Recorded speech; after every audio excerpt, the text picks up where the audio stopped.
In this brief lecture, I'm attempting to provide a short overview of an important book by Siddarth Kara. This book, the title of the book is here. It's about the element cobalt and how it is being mined from Congo. The title page of the book is provided here. Why do I think it is important? Because the renewable energy transition that is being planned across the world depends upon very critical minerals like cobalt and water also in general. Um, so how we obtain these minerals is going to be very important on how smooth this renewable energy transition is going to be. So to become aware of such issues, this book is quite important. So what is this book about?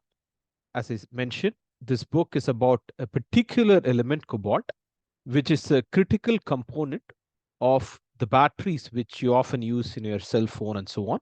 This battery chemistry is based on lithium ion. So it is called lithium ion battery. As lithium ion batteries are expected to play an increasing role in renewable energy transition, for example, in electric vehicles and so on, cobalt demand is also going to be increasing. That's the general expectation. So how do we address this issue? So much of cobalt is mined from a particular country in Africa, Congo. So this makes the challenge even more difficult. So there are not multiple options in obtaining cobalt. Almost more than 75% of cobalt comes from this particular country.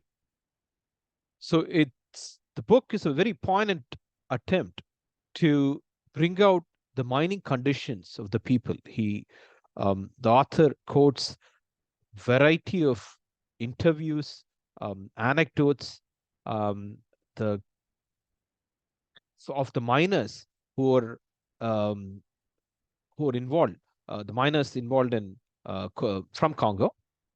So he also makes another point that despite the riches of Congo, much of Congolese have not really benefited from its mineral riches. So this is the main theme of the book.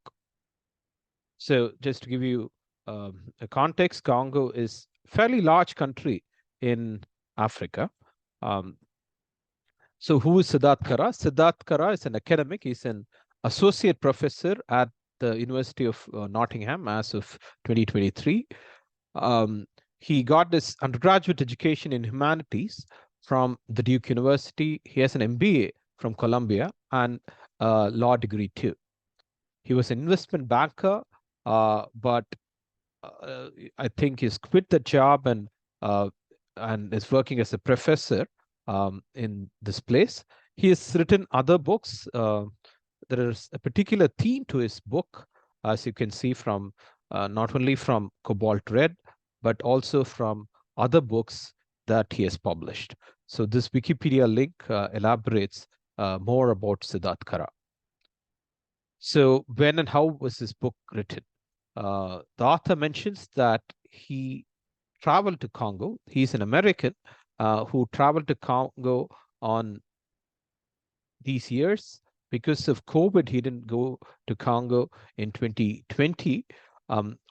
He interviewed a lot of miners who are working in Congo, and he also has interviews from many segments of the mining supply chain in Congo and a few other corporations too. So he also provides an historical timeline um, of modern day Congo, okay, last, let's say, 200 years, especially in the context of Congo's mineral riches.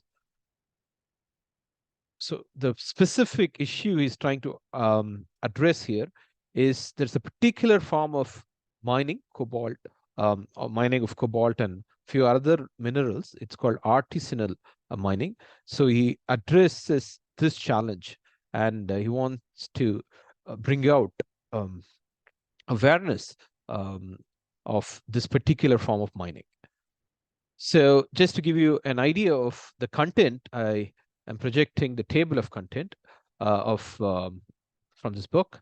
So the first major chapter talks about the mineral riches of Congo. Okay, so and the subsequent chapters, it's not that positive. It's fairly bleak, as you can see from the title. Okay, so the first two chapters are about certain mining conditions in Congo. It talks about, this particular chapter talks about the colonization of Congo and how the mineral riches of Congo was exploited and so on. And again, he goes into many other case studies in these chapters.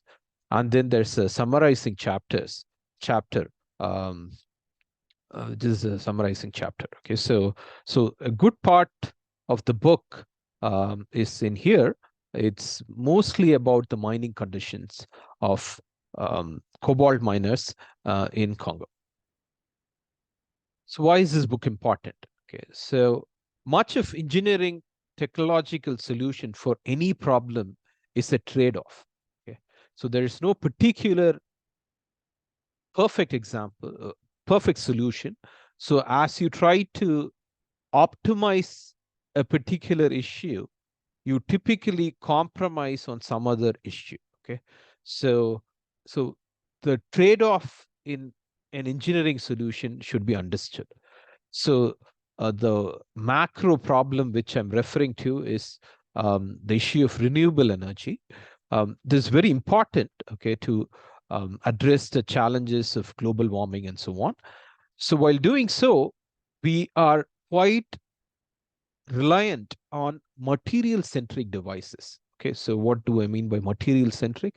So in many of these devices, for example, in a solar cell or a battery and so on, so the nature of material that goes into this device is very critical. Okay, for example, if you have a wind turbine, you want to have a lightweight material of sufficient mechanical strength and so on. So the nature of material that go into the material centric devices is very, very important. So while we try to capture and convert renewable energy using these devices, we also have to face the grand challenge on how we are going to source these materials for making these devices. So all these material-centric devices increase the stress on natural resources, especially water and a variety of minerals. This particular book tries to bring out a fairly evocative awareness of this particular theme, okay, about the challenges of cobalt mining in Congo. So what does the book does not have? So the book has, there are no maps and hardly any figures. I felt that this would have helped a lot more to bring out certain nuances that are mentioned in the book. Pointers to relevant timelines could have been provided so that the context becomes more clear. So probably one way to address these challenges is to bring down mineral consumption. So there is almost no discussion on this front. So I would also think that there is a lot of potential for robotics in mining. Okay, so such technological solutions are not provided in this book. Despite these minor points, the book is a very powerful treatise on the issue he attempts to address.